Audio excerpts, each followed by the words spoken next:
Katerina Yaka watched the German soldiers flee. Streaming from the east, that's what she was seeing. Allied bombers flew above them. She thought they all might die, and then soon there was the silence of all the SS men. When the sun rose the next morning, it was the 1st of May, and they all sang the Internationale. They all sang the Internationale.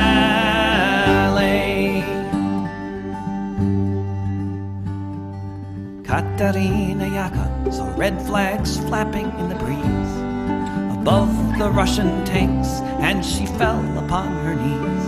And so many different voices in so many different tongues sang the most beautiful song that could ever have been sung.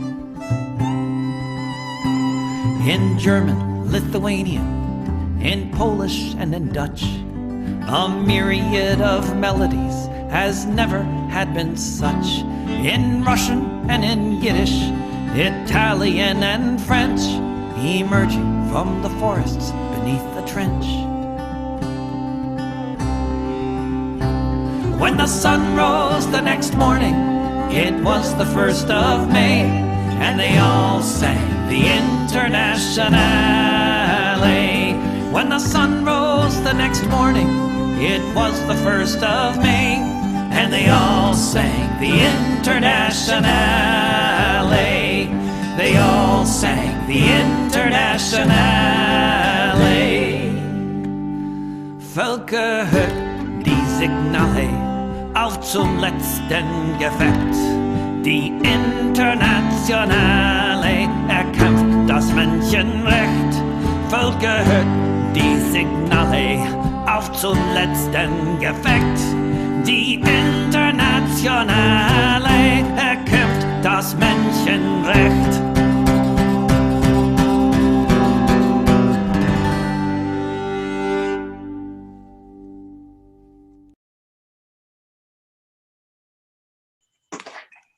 Hi, and welcome to Revolutionary Socialist Review.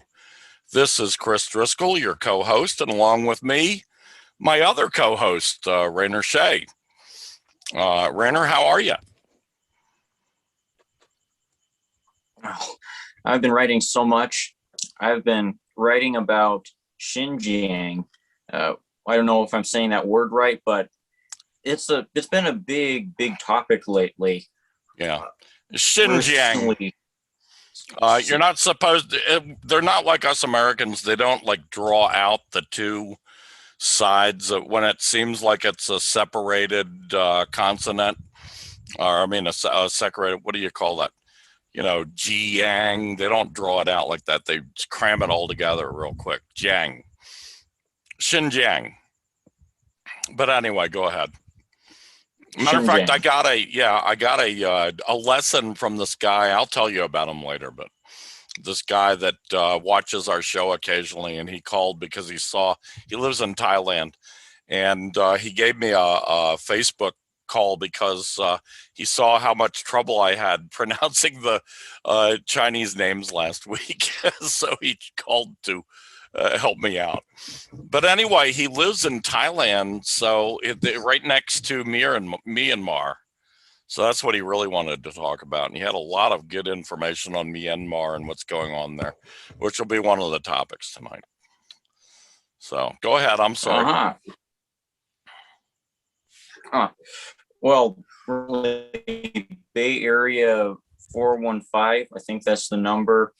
The YouTube channel made a long video debunking the Uyghur genocide claims. Then the anarchist YouTuber Bad Empanada made, I think it might be a response to video to Bay Area 415, where Bad Empanada, yeah,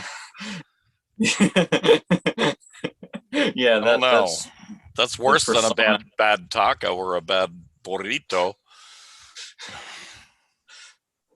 Yeah, so they've been inflaming this argument that's such a contentious topic within these leftist factions And I recently encountered something really weird where there's this one Twitter account called Turkestan Red Guard, which claims to be Maoist. The person running it claims to be a Maoist, but they do something that's pretty unusual among Maoists, even though Maoists seem to dislike modern China, which is that this account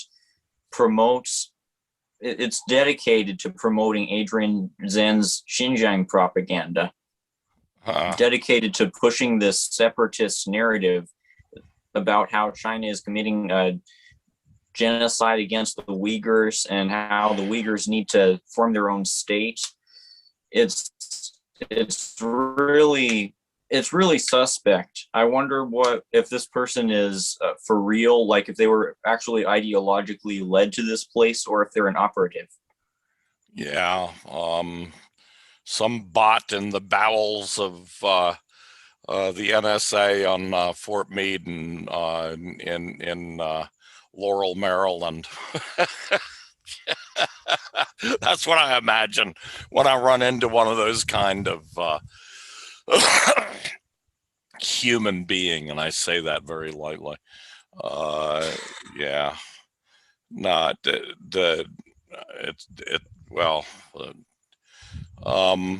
I watched today. I was very surprised. I started watching this documentary that just came out on HBO and HBO Plus or Max or whatever they call that. And it's called Exterminate All the Brutes.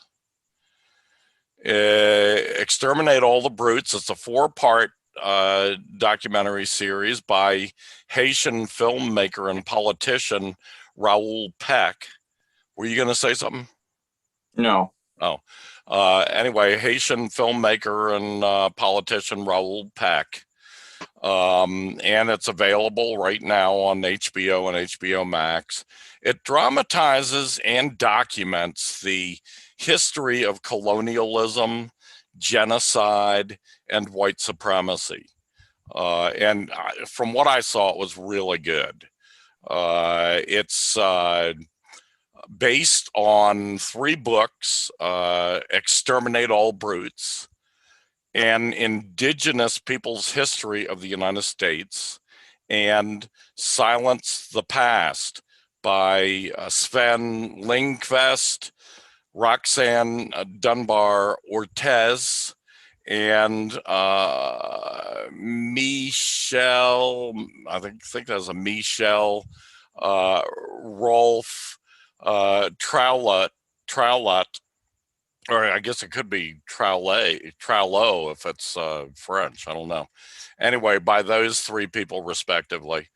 Anyway, I highly recommend it. I just got to see the first episode, and then I looked for some reviews of it, and RT had a review from this guy who's a novelist and a filmmaker and like a kvetcher, from Los Angeles.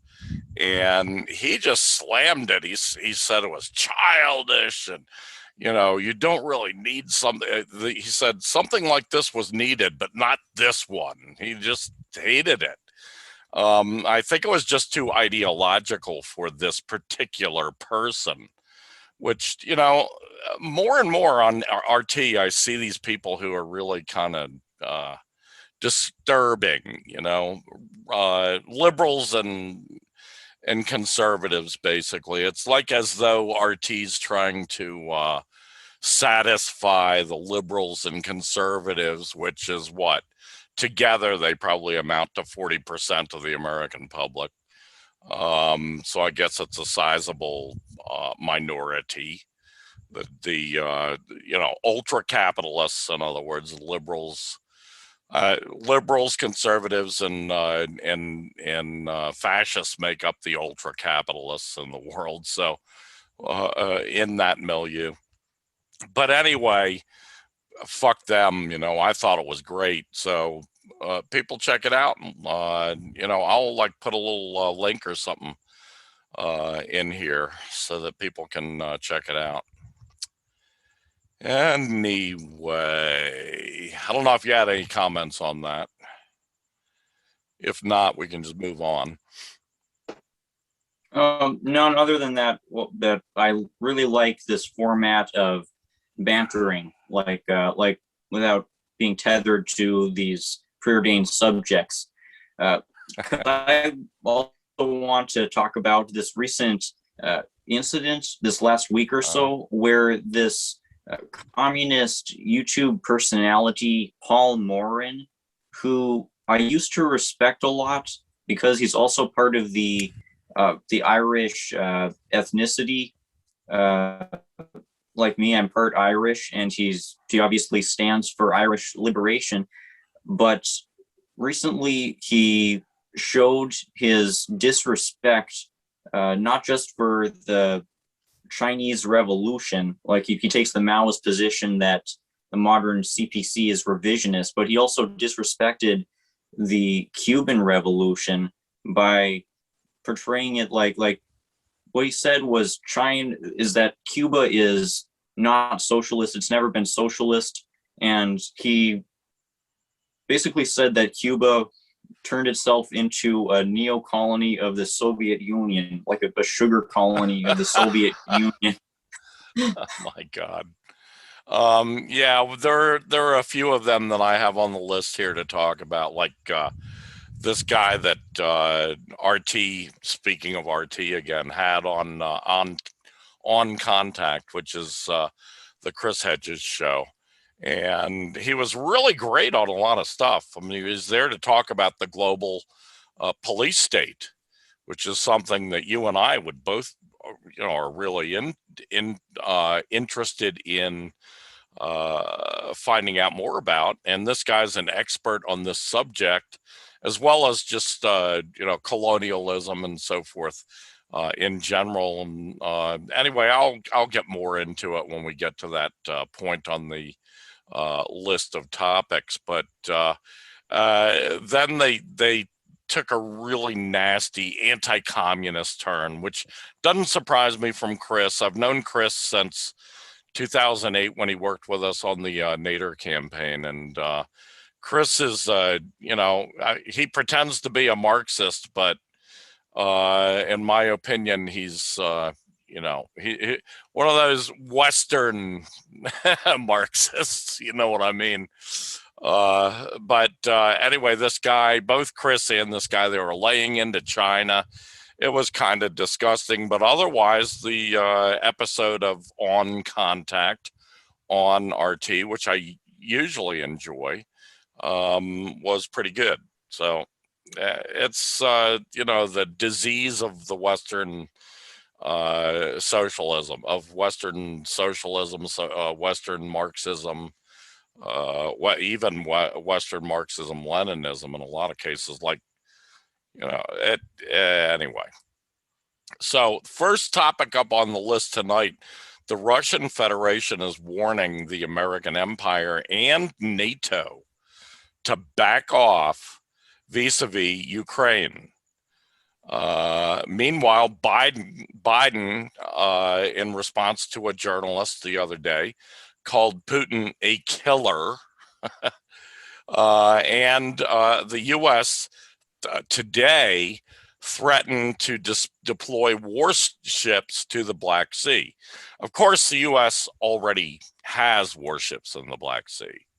So if they were to deploy more, I mean, it's just like a, how would we put this? It's like ramping up, upping the ante, as you would say in a poker game, because it's pretty obvious the American empire and its toadies in Kiev, in the capital city of Ukraine, are going out of their way to provoke the Russian Federation. So that's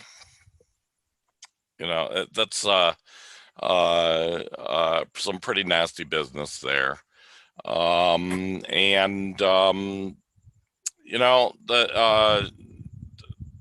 the Biden administration is putting out lie after lie against Russia. This stuff in Ukraine, even though it will really hurt Russian-speaking people in Ukraine who come under attack, they come under, shelling and bombing, drone bombing, and so forth. They are doing this really to try to hit back at Russia. Meanwhile, the Russian Federation foreign minister Lavrov said, I think this was yesterday, that if the United States deploys NATO troops to Ukraine right now, which it is threatening to do along with their naval vessels that it's sending into the Black Sea, which is also a threat. If they do that, Russia will retaliate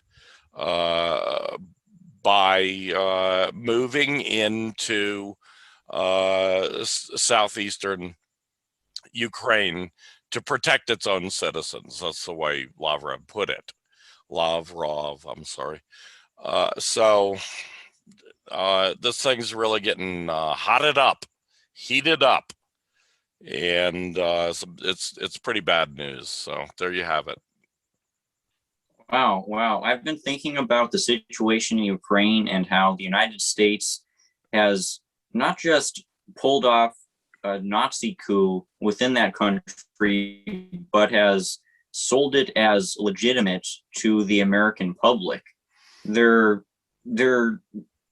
replicating in a lot of ways what Nazi Germany did, installing this ultra-nationalist genocidal government that ethnically cleanses people and persecutes dissent and wages this war of aggression against Russia. Again, Russia is the victim for the sake of imperialist conquest, and the Biden administration is selling this to the public basically by lying by omission. That seems to be the strategy here. From the way that Western narratives portray the situation, from the way that the Atlantic Council portrays the situation, what this fascist government in Ukraine has been doing since it was installed in 2014 by Washington has been defensive. That seems to be what they're consistently implying, that Putin is in all ways the one in the wrong, and therefore no scrutiny needs to be applied to this modern Nazi government within Ukraine. It shows the power of this narrative management that's able to get us to passively accept what's really going on, to passively accept a modern manifestation of the kind of war that Hitler waged, and to really accept that that modern Hitler still exists. Yeah. It's very similar to Hitler's buildup prior to what was it called? Operation I can't remember the name at the moment, but the buildup in 1939, 1940, the first half of 1941, leading to the German invasion of the Soviet Union. Very similar. With the American imperialists playing the role of Hitler. I'm sure that'll offend loads and loads of people who have that. They have that silly rule. I can't remember the name of it, but some stupid fucking rule that you're never allowed to compare Hitler to anybody, even when the people who are doing it, compare perfectly to Hitler. But, on the other hand, I think a lot of people in Europe are becoming more and more disturbed these days by this kind of warlike behavior on the part of the American empire. It is belligerent. It's brinksmanship. It's playing with fire. It's playing with your life and mine, and everyone listening to us or watching us tonight on this video. It's playing nuclear roulette, and it's really crazy. Next point. U.S. law enforcement shares the far-right goal of mass murder. Rainer Shea.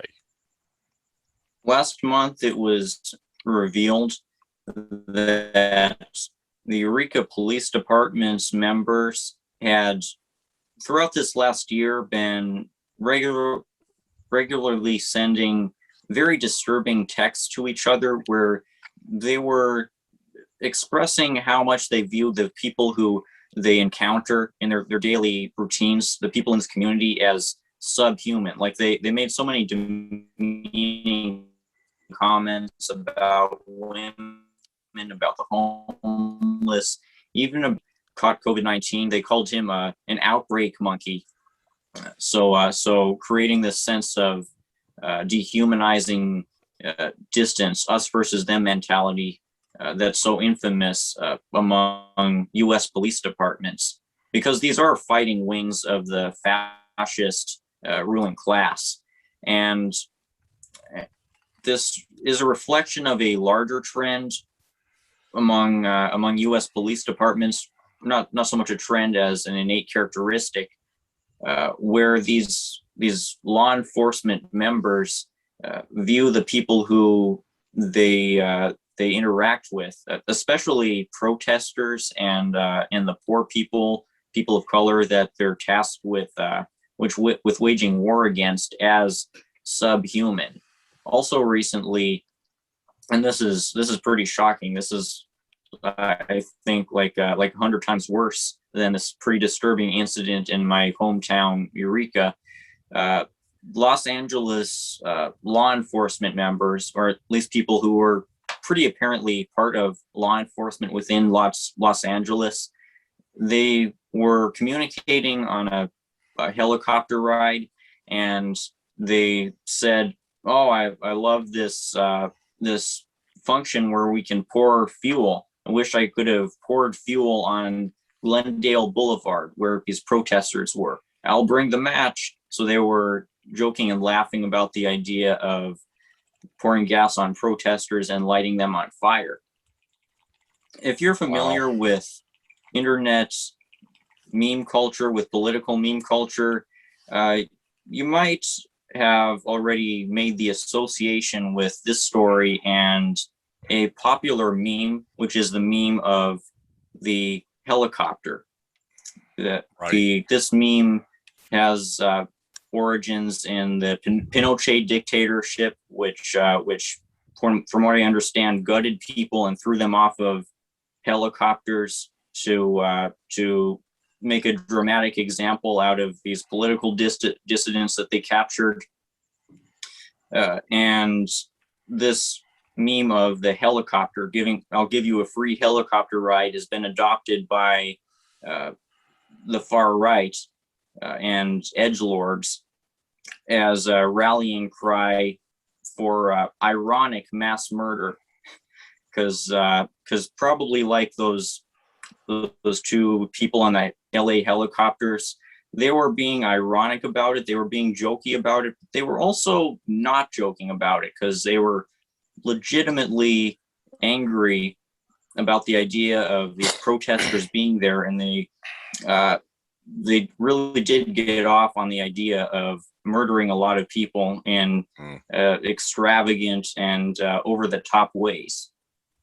So it's all connected. There's a real strong Proud Boy culture within U.S. law enforcement, as has been demonstrated by these two stories, and it shows the nature of law enforcement in this country. Yeah, it brought to my mind immediately when you first started speaking about that helicopter story, the two American pilots in the American helicopter uh, in Iraq who fired upon innocent civilians, including a child, like a 5-6-year-old child, murdering the child. That was exposed by WikiLeaks early on. It was one of the early leaks by Chelsea Manning to WikiLeaks, and then WikiLeaks showed it to the world, and people were justifiably, rightly shocked and offended.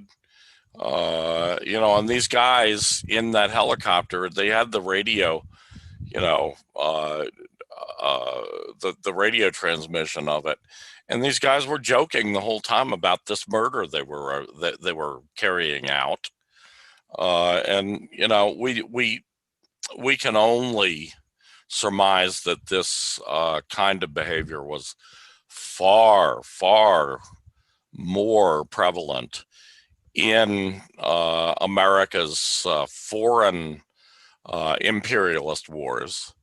But, a lot of these same guys who fly the helicopter in Iraq or Afghanistan or Syria or wherever they're causing trouble also come home, get a job with the police departments. So it's not surprising at all. This is a culture that's being brought home, as you, Rainer, have pointed out many times in the last year, especially, but in the last couple of years. So, next on the list, topic number 3. The American Empire is arming the Myanmar Opposition, fueling a disastrous escalation in violence.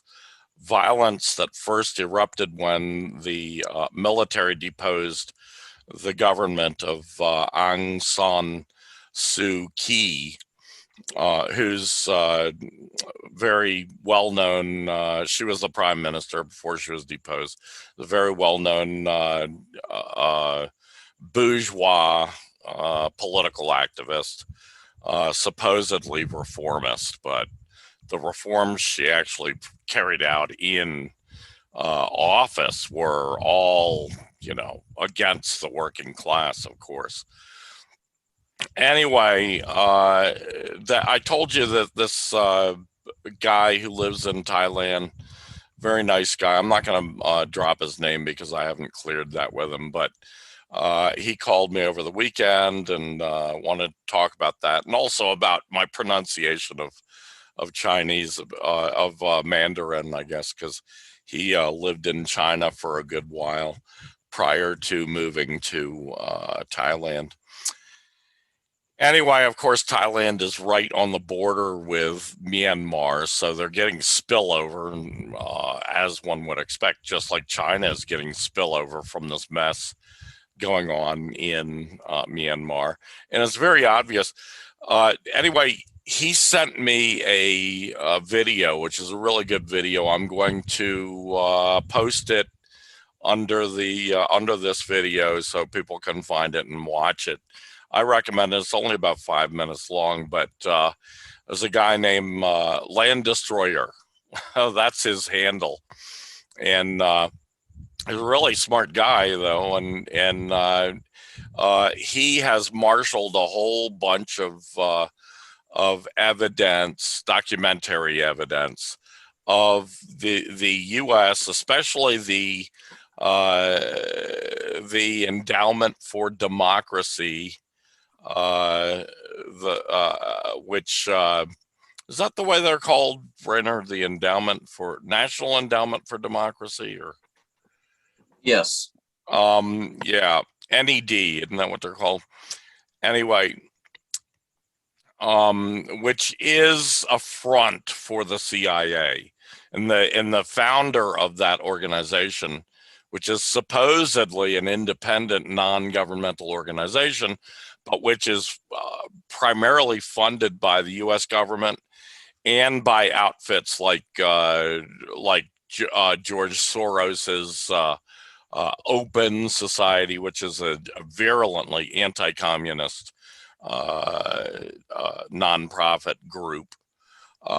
So they're using the NED to funnel money to ethnic groups that are causing all the violence right now in Myanmar, to fuel this violence. Quite disturbing. It's exactly what we would expect from the American empire, which is going to take, number one, they're going to take every opportunity to try to start a fire in the house next door to China. And number two, they're going to try to screw things up in Myanmar, which, by the way, used to be called by the British imperialists who used to control Myanmar. It used to be called Burma. They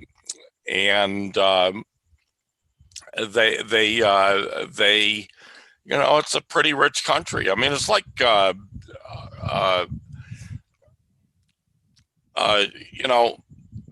point that's been made that no country is there are very few poor countries in the world. Most countries are rich, but the people in them are not rich. Myanmar is a case like that. I mean, they've got they're very rich in resources, and it's probable that the Americans want those resources. Myanmar is a conduit for the Chinese to get to the Indian Ocean, and so the Americans certainly want to fuck that up, because the Chinese look to building up the infrastructure for that conduit through Myanmar and a couple other countries, so that in case the Americans try to pull something to disrupt Chinese commerce in the South China Sea, which is basically a big threat by them. So there you have it. It sounds like something that is very important for anti-imperialists to be careful in learning about, and perhaps be careful in speaking about, because you're not immune to propaganda, and you might very easily repeat things that serve a nefarious goal. I mean, from what I understand, this situation can be summarized as there used to be this leader who carried out those kinds of anti-working class policies, as well as a genocide against the Muslims, military coup. That's and Aung even though San Suu Kyi, that's who was doing that. That was her government that was deposed last year. And yes, they were attacking the Muslim, the Rohingya area. So yeah, and even though this new military coup government has apparently postured as even though they apparently intend to try to embrace relations with the U.S. while spurning China, the U.S. is not satisfied with this government. Right. Like, apparently they see something fundamentally not in their interests in this government, so they're trying to destabilize the country, start a war, and do to Myanmar what they did to Libya. And part of this is a very clear effort to shine a light internationally on whatever atrocities that the coup government commits. And when it comes to these things, like I'm not sure how to view it, because on the one hand, I don't know how you could refute these headlines about how the coup government has massacred a bunch of people. I mean, isn't that something you would that would be pretty hard to fabricate? But on the other hand, I know how easily the Western media manufactures atrocity stories. Right. Yeah, definitely. We'll have to keep following it. Next on the list, how America's descent into a failed state will happen. Wow. Rainer Shea. I've been studying climate and inequality and military policy for a while, and I've concluded that with current trends, there's going to be huge destabilization within the United States. Ironically, as the empire tries to destabilize Myanmar, the United States' own imperial, ultra neoliberal policies are working to make it the core of its empire quite unstable. From what I've read, in these next 50 years, all the poorest counties in the country are going to lose something like 20% of their income, which will make up the largest upward transfer of wealth in US history. This is going to go along with many, I think it's something like 13 million people in the US are going to be displaced due to sea level rise alone. And this is going to result in something like, I remember that the number was 12 million refugees, climate refugees created within the US who will migrate from the hottest parts of the country towards the more temperate areas such as California and the mountains in the west, I mean in the east of the country. But the thing about this this massive climate migration that's going to occur is even those regions like that are going to be seen as relative havens for the initial climate migrants to go to, such as California, where I am, or the mountains in the eastern parts of the country. These places are themselves going to experience great environmental upheaval. They're going to experience fires. They're going to experience sea level rise, and in some parts, they're going to experience droughts. There's going to be suddenly a lot less habitable, or at least safe places to live in. And this is going to be quite alarming because it's going to contribute to the breakdown of the infrastructure and the social services and the ability for us to live in our communities and expect to not get killed for whatever reason, whether it's violence or heat stroke or fire or the myriad of other threats that are going to appear as this collapse develops. Eventually, the United States might find itself in a similar situation to Syria or Yemen or Libya or perhaps Myanmar if the United States succeeds in its current destabilization efforts there. This is going to be an environment of intensive violence and refugee crises and social inequalities far larger even than the ones that we have now. So the military, we know, is preparing for this. It's preparing to try to pacify the population through waging war against it, through bringing home quite a lot of the tactics that the military uses in places like Yemen or Syria or Libya.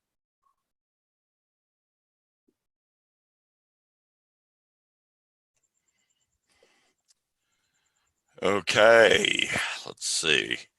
Adjust my camera here a little bit. All right. Interesting. Next on the list, if World War III happens, U.S. imperialism will break itself. Rainer Shea. Obviously, this comes with the caveat that if World War III happens, there's a good chance that a lot of people won't be around to experience whatever revolutionary events happen as a consequence of this war, because nuclear war has the potential to kill tens of millions of people, if not quite a lot more.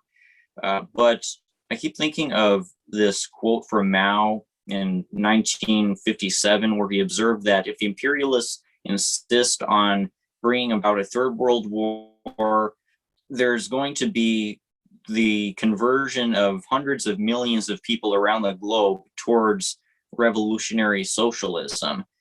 There's going to be so much instability, so many breakings of the old imperial systems of the infrastructure, social services, and basic functionings of the core imperialist societies, that imperialism won't be able to function anymore, and a new wave of socialist revolutions will sweep the globe.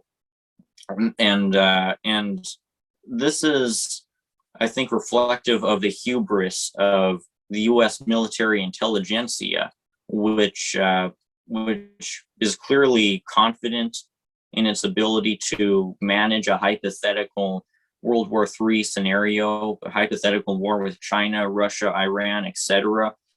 And this intelligentsia is blind to the potential consequences to the imperialist power structure that would come if it were to go so far. I mean, isn't this again reflective of Nazi Germany, where Hitler was so blind to the blowback from invading all of these countries, from the blowback to invading Russia, that he didn't anticipate that in just a few years the Third Reich, the 1,000-year Reich, would come to an end.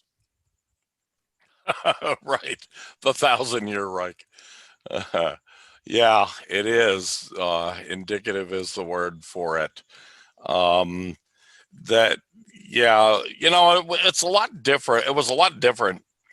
The situation was a lot different for China in 1957 than it is for the world, or for China even today. I'm pretty confident in saying, because I have a lot of nuclear scientists and including all the nuclear scientists at the Bulletin of Atomic Scientists, who say, that's not a possibility today. If there's an exchange, even one nuclear weapon exchange, shot by the American Empire at either China or Russia, the world for humanity will be gone, period. However, if there was some kind of limited nuclear exchange where only a few billion people were wiped off the planet instead of all 7+ billion of us, then yes, I mean, that is exactly, Mao is exactly correct. You're correct in repeating it. And, it doesn't take a nuclear exchange. Any war that the United States would get into that would be a real, a war that drew in significant amounts of American man and woman power, person power, whatever you want to call that. In other words, any war with a significantly armed country like Iran, for example, would, in my opinion, be the straw that broke the imperialist camel's back. That it would be the end of the American Empire. It would be the end of all the little toady junior partners in imperialism, like the Great Britain and France and Italy and Germany and so forth. It would be their demise. People would rise up like you've never seen at any time in human history, we would see a global socialist revolution then. That's absolutely true. So these people are playing with fire in more ways than one. They're playing with their own deaths.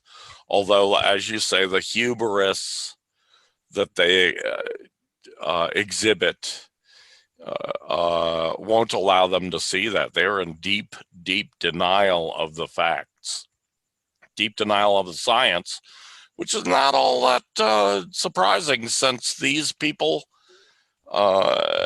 seem to be anti-intellectual, anti-science to begin with, except for in limited sense of what science and technology can bring them in the way of weapons of war. They are not such a bright ruling class. So, let's see. Calling Chauvin a bad apple denies the systemic nature of racist police violence. Now, this is an interesting article that appeared. Let me get it up here, see if I can get it up so that I can speak more, speak about it. It's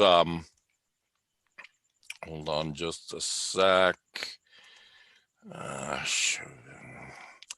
Yeah, well, just in the meantime, people know probably that Chauvin, one of the main police officer who is implicated in the murder of George Floyd, the one who was actually kneeling on George Floyd's neck. He's on trial right now. The trial's going on. From what I could find today, Chauvin, the trial's not going too well for Chauvin, although we know that in the past, it's very rare for these murderous killer cops to actually be found guilty in these things. But it does, it's pretty much looking bad. I mean, to the average person who would be looking at the proceedings of this trial. Marjorie Cohn from Truth Out wrote this article entitled Calling Chauvin a Bad Apple, quote unquote bad apple, denies systemic nature of racist police violence. And it appeared, I found it in Consortium News, but apparently originally it was in Truth Out. Anyway, Marjorie Cohn says, as the murder trial of Derek Chauvin for killing George Floyd proceeds, the prosecution will try to portray the defendant as a bad apple. In his opening statement, prosecutor Jerry Blackwell alerted the jurors that they would hear police officials testify Chauvin used excessive force in violation of departmental policy to apply restraints only as necessary to bring a person under control. However, this argument obfuscates the racist violence inherent in the U.S. system of policing. Now, that's a pretty good encapsulation of what she goes on about here, and I will include this article in the links that I provide below. But it's a damn good point, I read another article today, late today, about today's proceedings in the trial, which said that the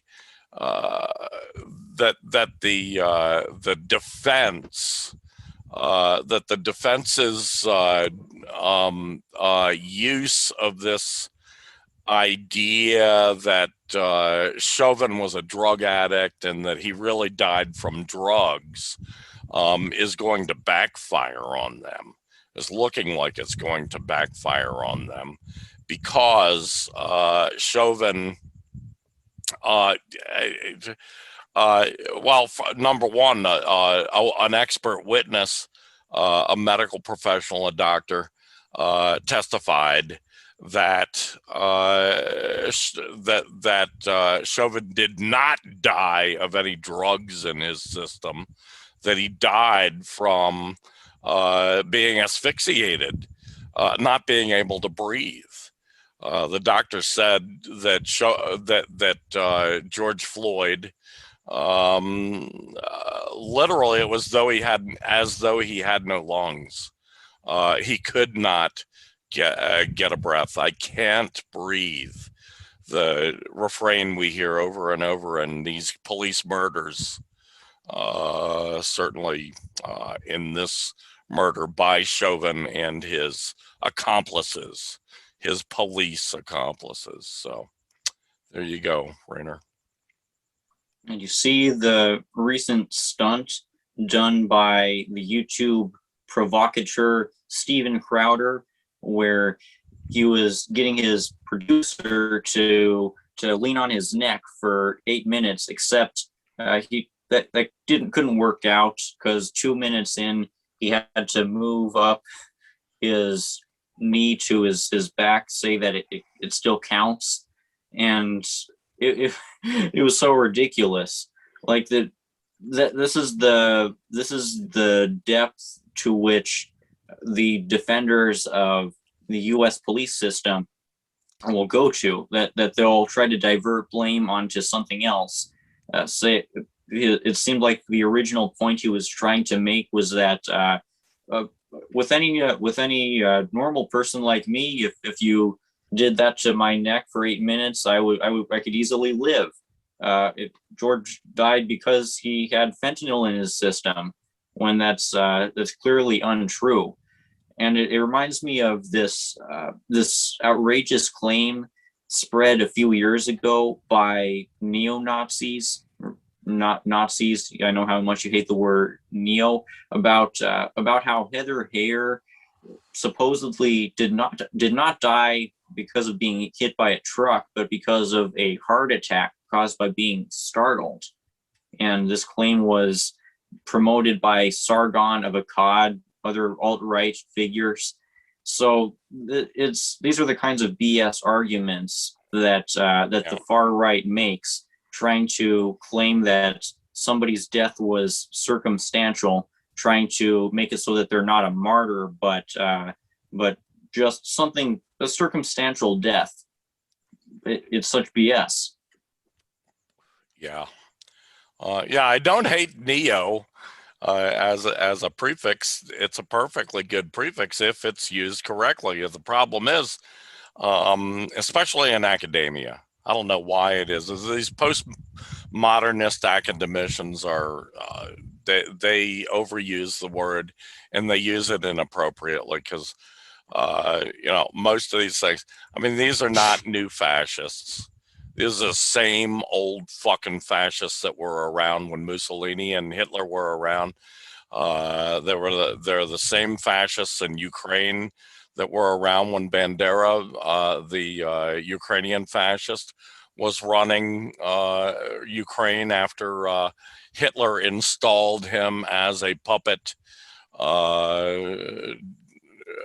government during the Nazi invasion of Ukraine. So I mean, that's my pet peeve, I guess you'd call it. But I mean, some uses of the term are correct, not very often. Like they have the new liberals, the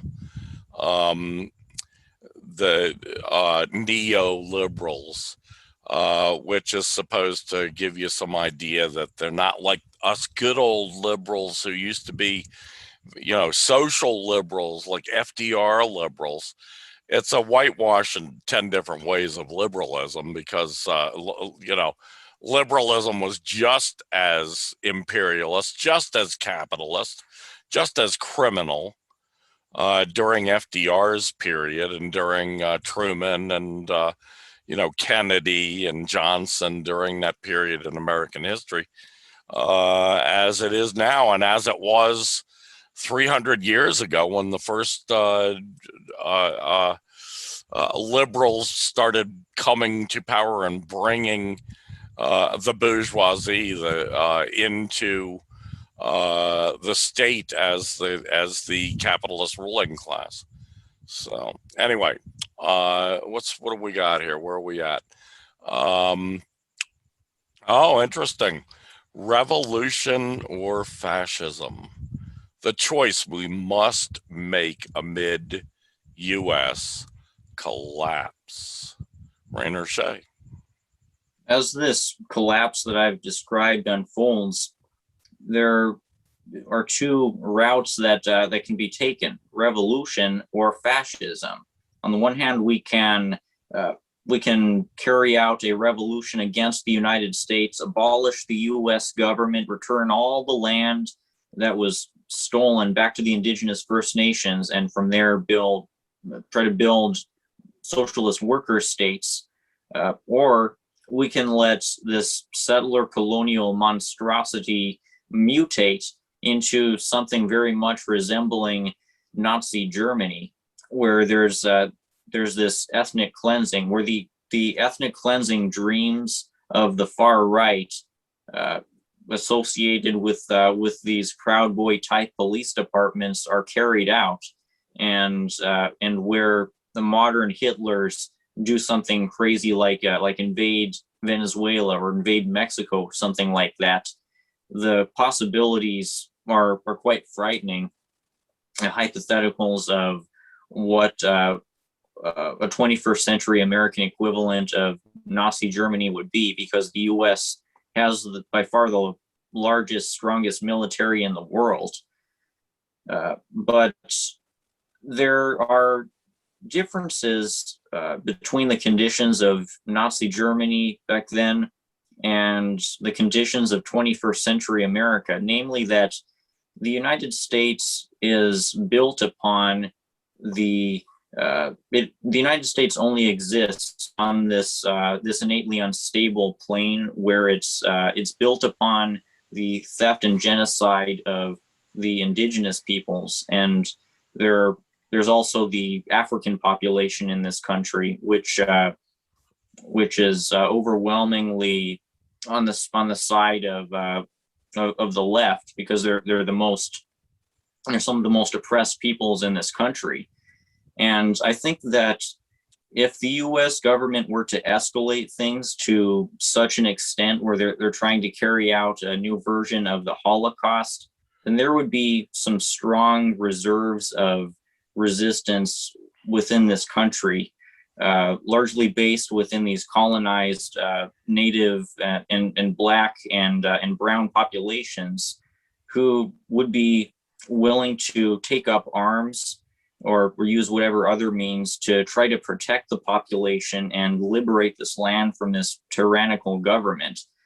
Of course, to an extent, the government has already escalated things to Nazi-esque points in its construction of these ever-expanding concentration camp networks and the perpetual abuse of the migrant facilities. It's for this reason that Joe Biden recently banned journalists from taking photographs of the migrant facilities, which is very disturbing. I mean, as this genocide ramps up, they're making very obvious efforts to take public scrutiny away from it. But my point still stands that this country's foundations are innately unstable, however much the colonial chauvinists try to paint it to portray it like this country is no less legitimate, no less stable than the European countries are. No, that's not the case. Conditions are different here, and if they were to try to construct an equivalent of Nazi Germany, they would run into some resistance that they might not be able to overcome. Yeah. And for that matter, things aren't all that stable in the European imperialist countries either. They have a lot of shit hitting their fans. Yeah. Good points, Rainer. Last on the list, Ortiz on Contact from this past Saturday featured William I. Robinson, who's a professor of sociology, global studies, and Latin American studies at the University of California, Santa Barbara. And he's the author of the new book on the rise of global police state under U.S. capitalism. And I'll tell you the good, the bad, and the ugly, if you'll allow me to make a cinematic reference. The good, William I. Robinson certainly knew his shit. And of course, Chris Hedges, who's the host of On Contact, also knows his shit, you know. And he presented a compelling case that the police state has gone global under what he calls the corporatocracy or the corporate elite. And of course, Chris Hedges is in that vein too. They talk about corporatocracy and corporate elite. In fact, there is no, now we'll get into the bad. There is no corporate elite. The corporate elite, in other words, the leadership of corporations, of the transnational corporations owned by the major imperial powers, the United States, France, Germany, UK, certainly, Japan, others in the Anglosphere like New Zealand and Australia. These corporations, these people who run the corporations, they're lackeys. They're toadies. They do the bidding of the capitalist ruling class that owns them. And this is the bad part of this presentation that Chris Hedges had along with Professor William I. Robinson, is they continue to try, in my opinion, what they're doing is diverting attention from the real criminals. And the real criminals are the capitalist ruling class, the billionaires and the centimillionaires. Those are the criminals. And these corporate masters, these corporate executives and so forth, they do the bidding. They're lackeys.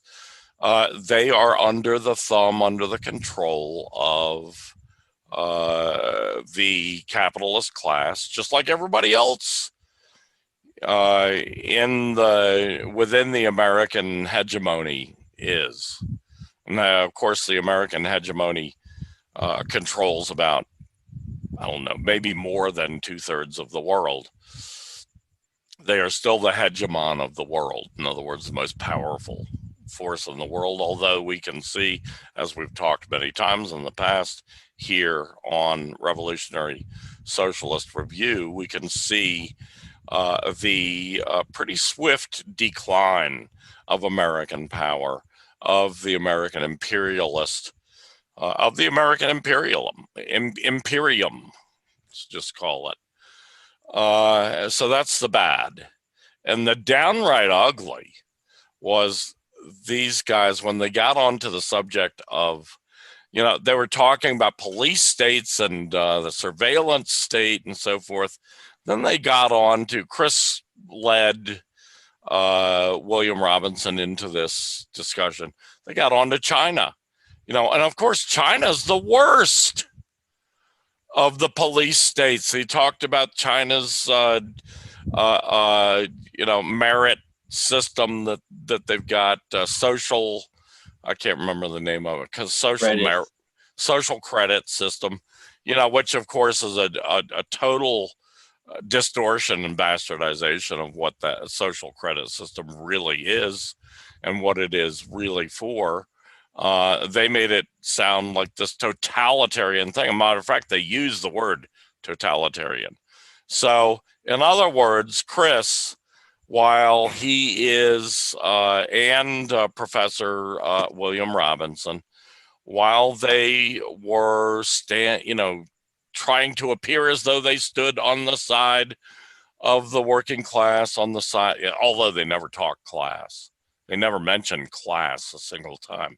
There's no class analysis in their content, but they at the same time they're trying to appear to be the good socialist guys, the ultra liberal blah blah blah. At the same time, they're really carrying water for the CIA, for the US State Department, for the American capitalist class in the way they present the material. So that's the good, the bad, and the ugly on this. I'll put a link to Ortiz, the most recent episode of On Contact with Chris Hedges and the special guest this week, William I. Robinson. It really irked me, when they got on to speaking about China. It's just a total distortion. And, as I said earlier, I've known Chris for quite a while, and he's come a long way. He's not, the bourgeois New York Times bureau chief of the Middle East bureau of the New York Times that he once was.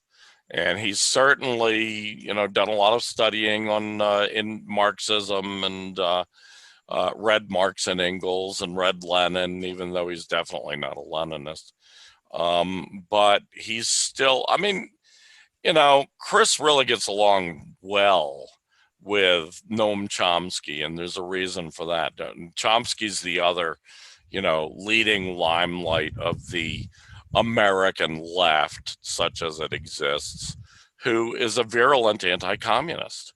And that's the way Chris has become. He's become a virulent anti-communist. He's starting to take on more and more the appearance of someone like Chomsky. In other words, an anarchist, someone who does not recognize the need for a socialist workers' state to protect itself from the constant hybrid asymmetrical warfare being carried out against it, like China has to do, like all socialist workers' states in the world today have to do. They have no, and they call that defense where these workers, socialist workers' states, are defending themselves against imperialist attacks, direct attacks. They call that totalitarianism. Well, no, it's not totalitarianism. It's not even authoritarianism, which is another word that's used against China and Cuba and so forth. It's simply self-defense.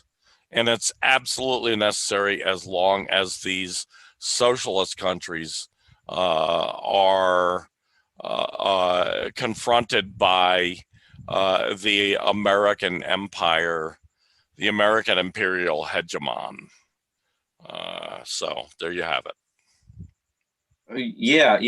I find it intriguing that you felt the need to go on this this nice rant about this one segment from Chris Hedges, because I've critiqued Chris Hedges in a lot of the same ways. I've noticed, caught on as I've become a Marxist, to a lot of the parts of Chris Hedges' messaging that diverts people away from real class consciousness. And in addition to the dishonest portrayals of China, I'm intrigued by your taking such issue with the way that Chris Hedges and this professor portray who the villains in the situation are. Like their use of the term corporate elite to describe the villains as opposed to the capitalist class.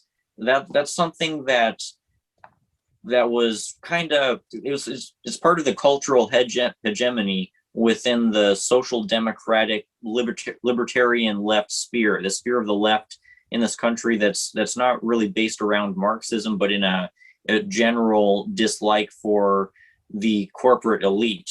And I don't know how accurate it is to say that the corporate elite serve the capitalist class, because aren't the corporate elite themselves the capitalist class? Aren't we talking about the exact same people? I mean, regardless, I see your point about how it's better to frame things in terms of class rather than the way that these two appeared to have phrased it. Yeah, no, I'd just say no. To your last question, very few capitalists work for a living. Very few of them. They don't go into the corporations that they own and do all this scudge work, the drudge work. You know, they don't do that.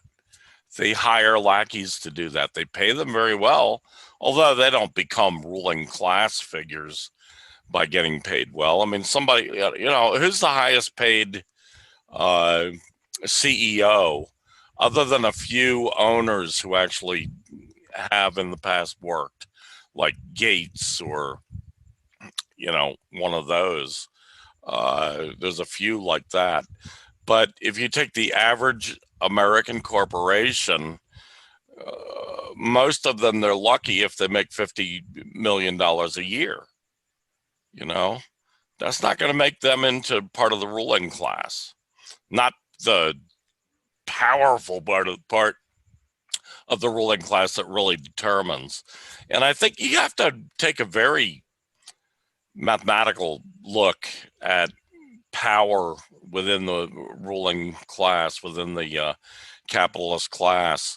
Yes, if you're a millionaire, you know, you got like a $5 or $6 million in a bank, you get a little tiny say. I mean, you can make your contributions to the Democrat and Republican parties, and you can, you know, make your contributions to the to your congresswoman or, you know, Senate or whatever. So you might have a little bit of a say.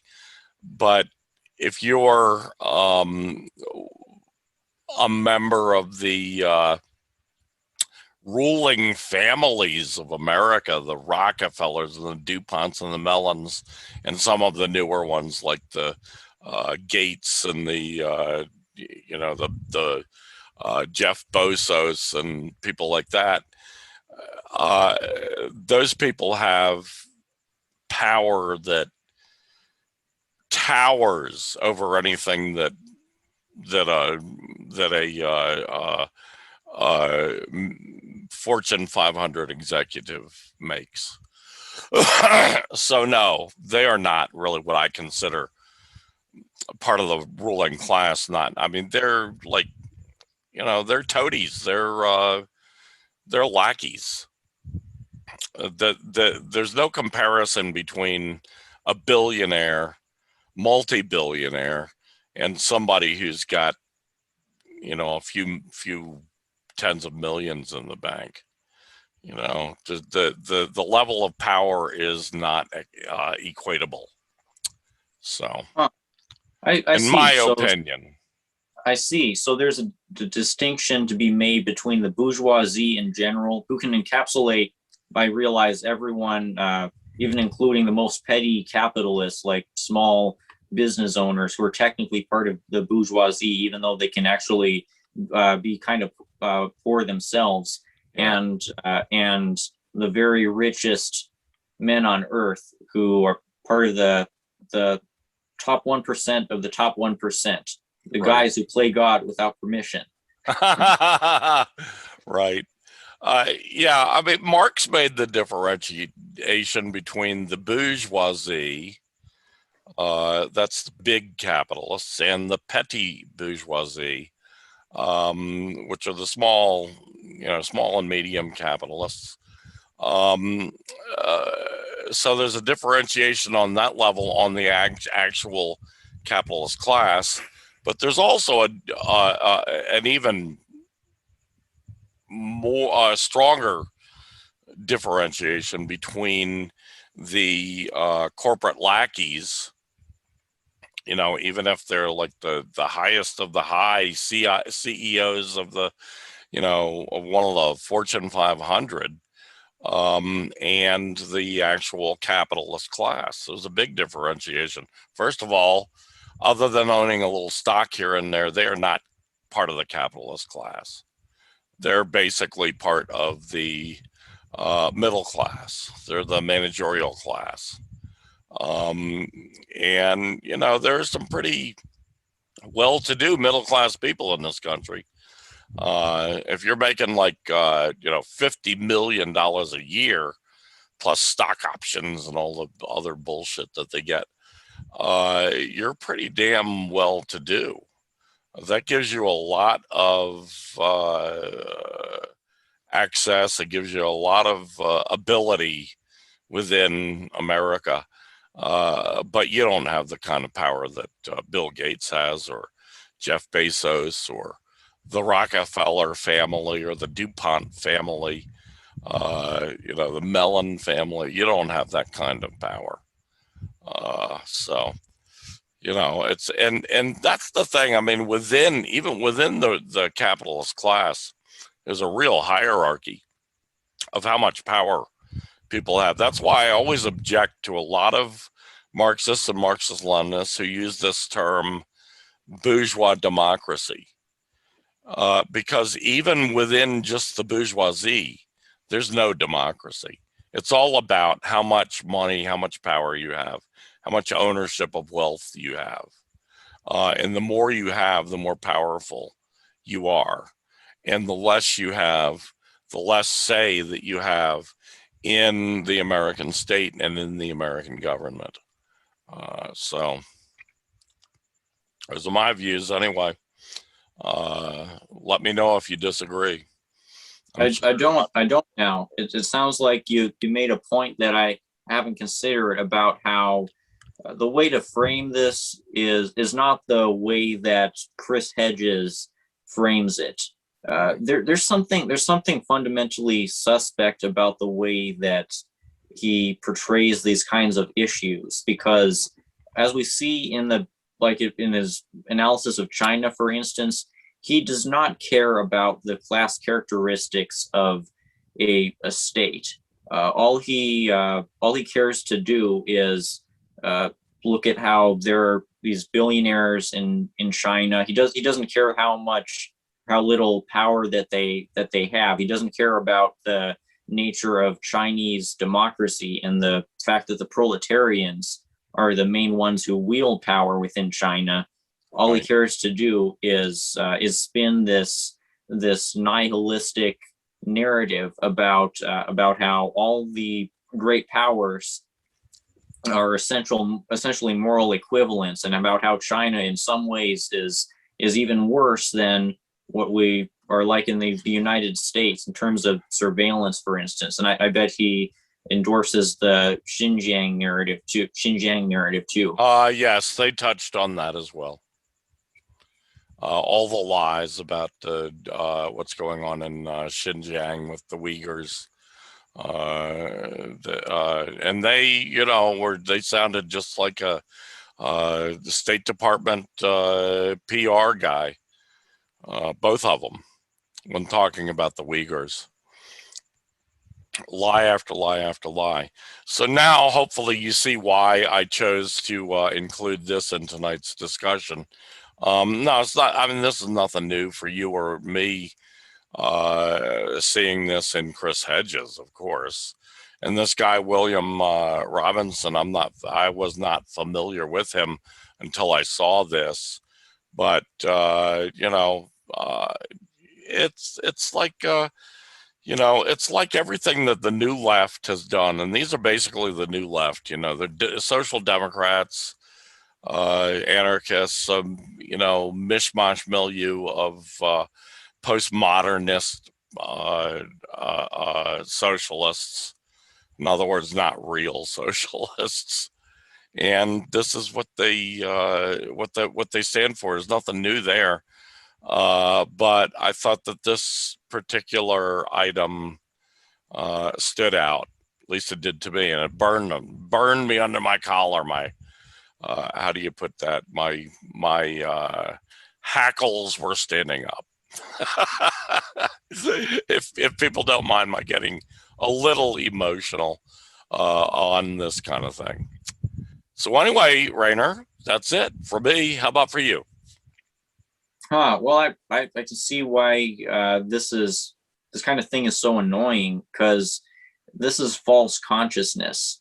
Kind of like the thing that Tucker Carlson does, where sometimes he'll point out how the rich aren't on your side, and how your real enemy is the corporations. But then he'll sprinkle in, or rather heavily sprinkle in, a bunch of bull crap about how you also need to be afraid of the immigrants. You need to be afraid of China. You only need to focus on the Democrats. Trump is great, and that, yeah.